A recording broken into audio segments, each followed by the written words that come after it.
Joining me now is Republican Senator from Alaska, Dan Sullivan, who along with Senator Tim Kaine introduced that bipartisan resolution on Taiwan. Senator, thank you so much for joining us. We really appreciate it. Thank you, Kristen, and Happy New Year from beautiful Alaska. Happy New Year to you. I do want to get to the elections in Taiwan, but first I want to ask you, of course, about the news that we have been talking about, President Biden ordering those airstrikes against Iran-backed Houthi targets in Yemen. What was your reaction to learning that? Do you think that it went far enough?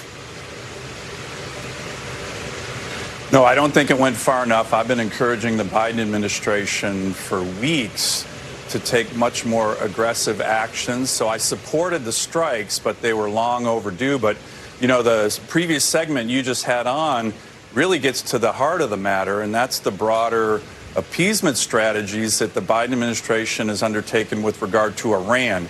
They reversed a number of initiatives that the Trump administration had put forward.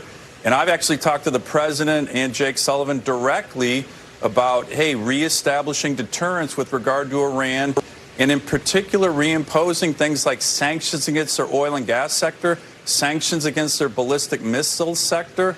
So this is something I think is going to take a long time to reestablish deterrence. And we could also start with the Houthis. I've pressed Secretary Blinken. You know, they removed them from the list of organizations that sponsor terrorism. I've pressed the Secretary of State for the last year and a half. Hey, put the Houthis back on that list. They're trying to kill Americans, for goodness sake. So there's a lot more we can do that our government should be doing. But this was an important step. It was overdue, but I supported it. You're calling it appeasement. The Biden administration would undoubtedly take issue with that word. They would argue they are trying to get the Iran nuclear deal back on track.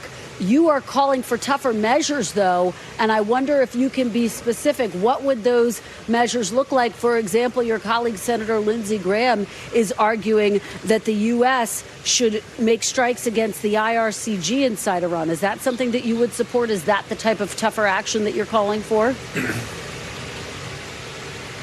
Yes, but let me just back up again, because I do think it's important, the context. During the Trump administration, yes, we pulled out of the JCPOA, although the Trump administration launched a historic peace initiative. We reestablished deterrence by killing Soleimani, the head of the Quds Force, and we initiated very broad-based sanctions against their oil and gas sector. By the end of the Trump administration, the Iranians had about $4 billion in foreign reserves. That's actually not a lot. Now they have about $70 billion in foreign reserves that enables them to fund their terrorist proxies, whether it's the Houthis, Hamas, Hezbollah. So I think reestablishing deterrence talks about, well, I would certainly support what Lindsey Graham's talking about on the kinetic side. But like I said, I had a pretty long discussion with Jake Sullivan and the president saying you would have bipartisan support to reestablish very strong sanctions against the Iranian oil and gas regime, which is a huge source of their power. And you may have seen, Kristen, just a few weeks ago, the UN sanctions against the Iranian ballistic missile sector expired. We should be pressing that. Again, these aren't that difficult. You would have Republican and Democratic senators supporting those kind of much more aggressive actions against Iran. And, of course, independent inspectors have determined that Iran is now closer to developing a nuclear weapon. But let me ask you, do you think that this is becoming a wider war, Senator? How concerned are you about that? Well, I'm concerned about it, and I think everybody is concerned about it. But I think the way in which you avoid a wider war is to show much more toughness with regard to Iranian proxies. I don't think Iran wants a broader war. And the key is, whether it's Hamas, Hezbollah, or the Houthis, when they're taking action, particularly action, Kristen, and they've been doing this a lot just in the last few weeks, to kill American service members, that's where we need to draw the line. What happened with regard to deterrence previously was that the Iranians thought, through the Quds Force, that they could kill Americans with impunity. You might remember the Soleimani and the Quds Force ended up killing and wounding over 2,000 American service members in Iraq through Iraqi Shia militias.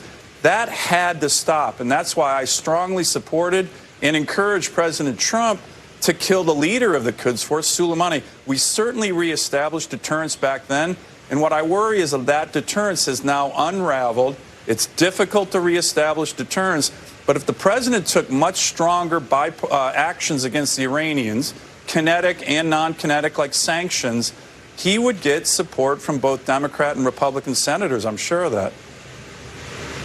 Let me turn to Taiwan, Senator, and just ask you for your perspective about the elections there. Obviously, we are watching it closely here. For folks who are sitting at home wondering why Americans should care about this election, what is the answer, and how concerned are you that the results of the election could further provoke China? Well, I think it's already provoking the Chinese Communist Party and Xi Jinping, and that is the concern.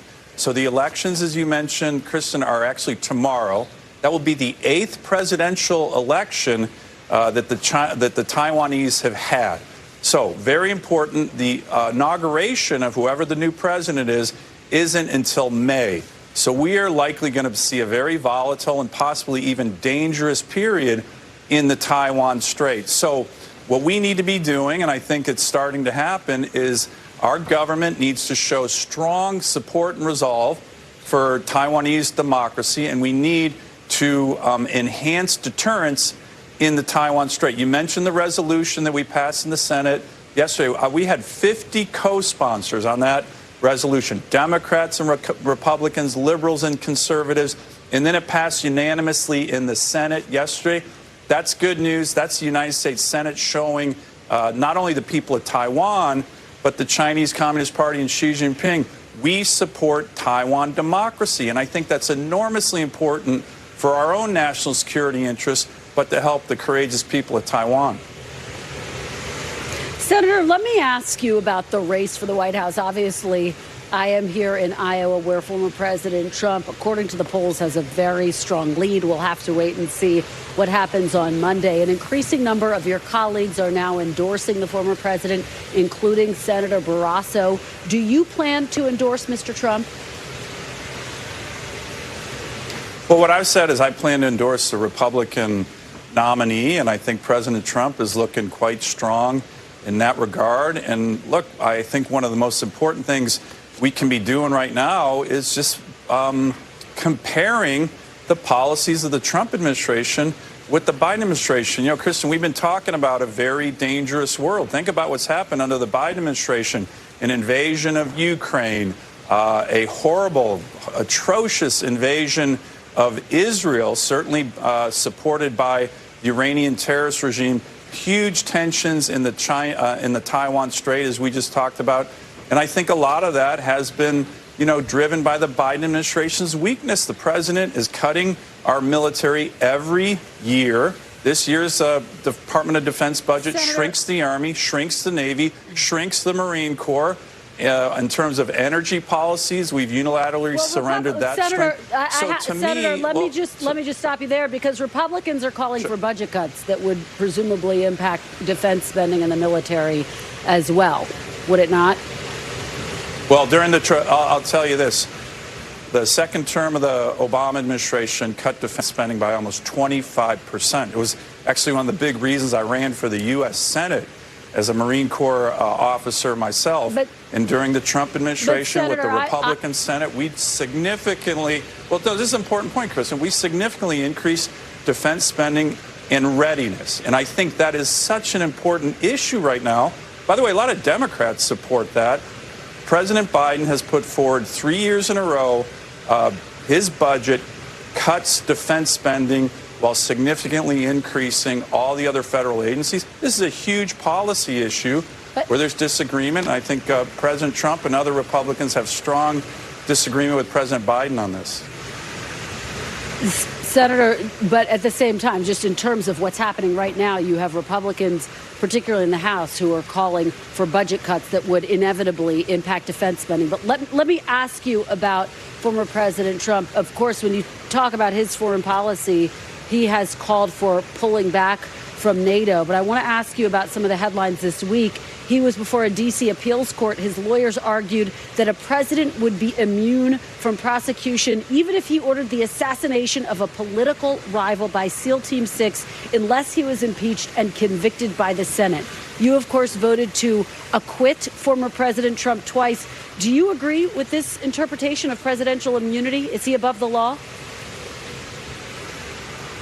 Well, look, I have not seen the details of the presidential immunity lawsuit, so I'm not going to comment on that. But what I do think is that all of these I just read it to you, though. I just read it to you. Do you think he's above the law? Well, I mean, again, I do. I don't think anyone's above the law, but I do a lot more due diligence before I answer questions on a topic of that importance, not just listening from, reading it from a news reporter. But let me make a broader point here, and I think it's an important one. All of these actions by different prosecutors, whether in Georgia or a couple in New York, I think that what they're doing is they're only strengthening President Trump's support in the Republican Party. The people should be the ones choosing the next president, not, liberal prosecutors in New York. And I think that that's becoming a broader issue in these elections that are coming up. They're certainly becoming a broader issue with regard to what's happening in the Republican primaries. And of course, the indictments, the federal indictments that he is facing were brought by an independent special counsel. Senator, I thank you for your time today. I have to say, we did a fact check. It is colder here in Iowa than it is in Alaska today. So we thank you very much for joining us on this very chilly Friday before the caucuses. I hear you might be getting a big storm there, so hang in there, but it's always great to have beautiful snowy weather. Certainly we love it in Alaska. We're enjoying it here. Thank you so much, Senator. Appreciate your time.